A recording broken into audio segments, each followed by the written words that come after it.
Thought I'd share with you about my day yesterday, which was a day of a lot of discomfort. It was a day of my nervous system being super upregulated, meaning I was in fight or flight for a lot of the day.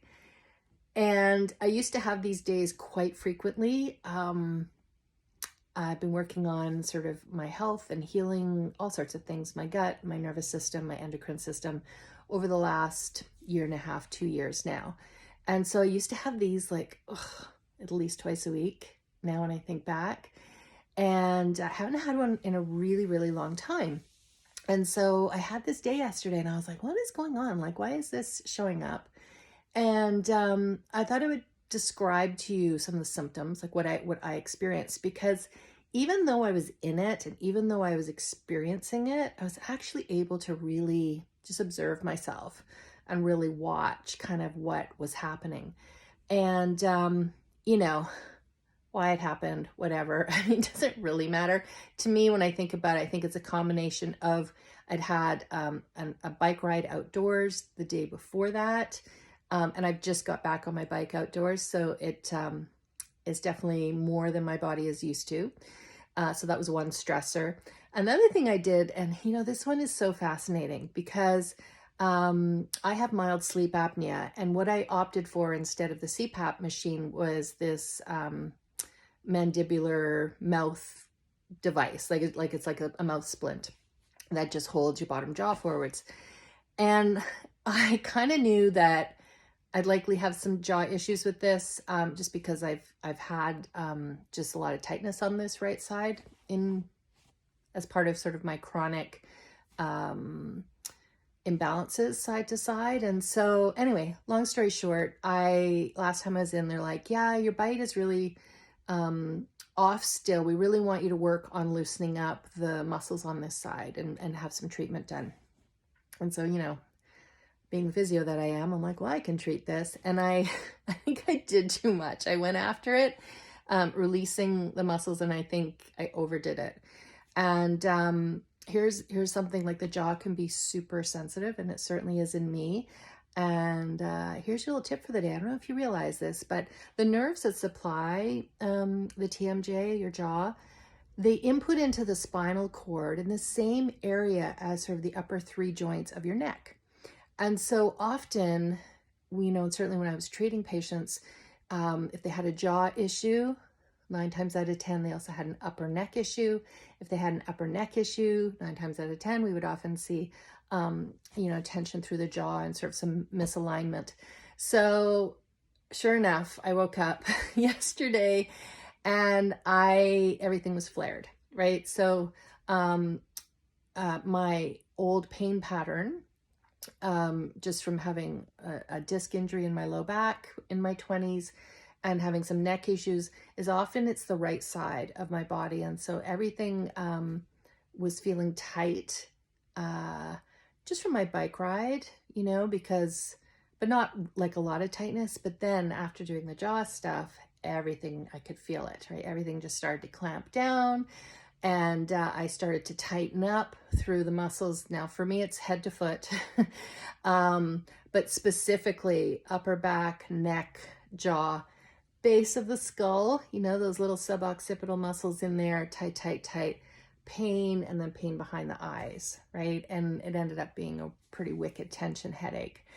And so that was going on. Here's some other symptoms, and just see, if you relate to any of these at all. Let me know if you do. The shallow breathing, right? So when you're in fight or flight, typically you're not taking the full breath, right? You're in that sort of shallow breathing pattern. Felt like my heart was pounding faster than usual, and felt like inside I just felt jittery. It wasn't like my body was physically trembling, but it felt like that inside. And my digestion, so super bloated. When you're in fight or flight, it's the opposite of rest and digest. So when you're in fight or flight, you don't digest your food very well. And so I looked 6 months pregnant, so that was going on. Noticed I was craving carbs. like just craving carbs. And I don't eat a ton of carbs. I mean, I do eat carbs and I haven't cut them out completely. But this was like, I ravenous, and the crappy carbs, right? Like not the good carbs. So all the, you know, sweet stuff. And so I noticed that I was craving that. The fact that I noticed it and observed it and knew that it wasn't actually what my body really needed, I was able to not go down that rabbit hole.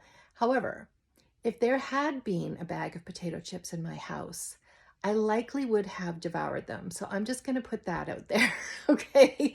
But I noticed me, you know, wanting to eat those. I noticed feeling dehydrated, even though I was drinking a ton. You know, I drink a lot of water. And I am prone to dehydration just because I don't tend to retain salt super well. So anyway, so I was like, oh my goodness, you know, and I could even felt drawn in my face. You could see the stress in my face. Even my skin looked like it was a lot drier. And then I noticed where my thoughts were. And, you know, it's fascinating when you're in this fight or flight state. And this is what I really want to sort of share with you is when you're in fight or flight, the negative thoughts, they come a running. Like they are, it's like you're bombarded with them. The negative thoughts, the worries, the fears, it's like they descend on you. And I just watched myself having these like any little thing in my life that I could perceive as problematic in any way. It just was like here. And I was like, wow, that is so fascinating.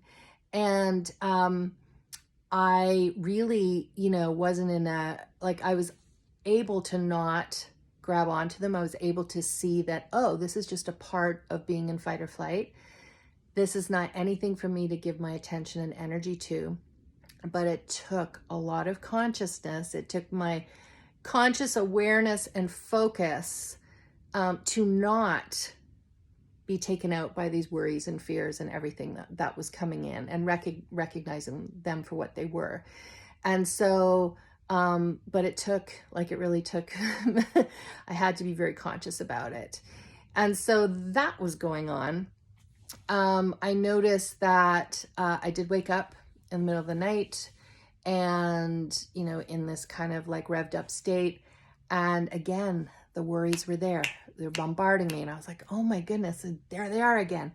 And I was able to not to engage with them and then to fall back asleep. But again, took my conscious awareness. So why I'm sharing this with you is in case you're not aware that this is something that is so common that happens when you are stressed, when your nervous system is dysregulated, when you're in fight or flight. And it doesn't matter what the stressor is. Mine happened to be a physical stressor, okay? It was the thing that, it was a combination of different physical stresses that kind of sent my nervous system into that state. But it could have been an emotional stress.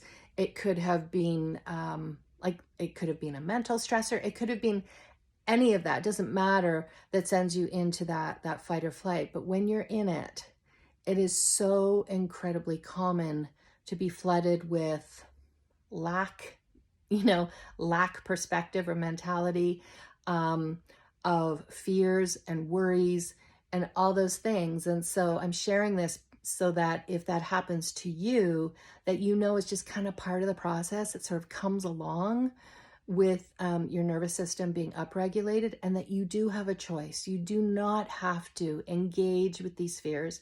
You don't have to go down that rabbit hole of worry and negativity. You actually have choice. And yes, it will require focus on not that, focus on what actually is going on, what the truth is, what is good, that you are okay, that you are safe, and that, you don't have to allow that to take you out. And sure enough, today, I feel much better. I'm usually, after a day when my nervous system is really upregulated, I'm tired. And so it's kind of like you go from this revved up, like you've run, it's like after running a marathon, not that I ran a marathon, but it's like the next day I was like, "Whew, okay, now I'm on the opposite side. My parasympathetic nervous system is kicking in more, and I'm just feeling tired from yesterday." And this is something that I have experienced on and off since I've had my back injury years and back in my 20s, and also dealing with healing trauma that I've had in my life. And it happens way less now, and I'm so incredibly grateful for that as I'm healing in all the ways. But it still happens, and I wanted to share that with you, that like, because you can feel like you're going crazy, and you can feel like, oh my goodness, there's something so wrong with me. But if you don't judge it, if you accept that it's here, that you don't judge it, that you do what is in the highest for you. So for yesterday, I went to bed. The kids made dinner. I went to bed. I took care of myself. I did not try to push through anything. I did not go into, oh my God, I've got to change the state, try to fix myself. Really, there was just this acceptance of what was going on and just giving myself, tuning into like, what is it that I really need? And gave that to myself. And today, like I said, I feel much better. So I will not be pushing my jaw.